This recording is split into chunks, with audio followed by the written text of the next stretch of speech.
गोकुलनन्दन गोविन्द गोविन्द हरि गोविन्द गोकुलनन्दन गोविन्द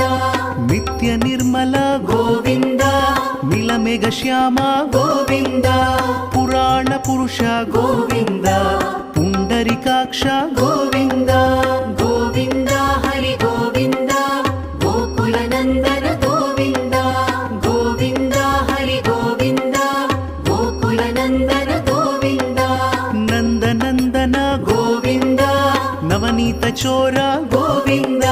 पशुपालक श्री गोविन्द पाप विमोचन गोविन्द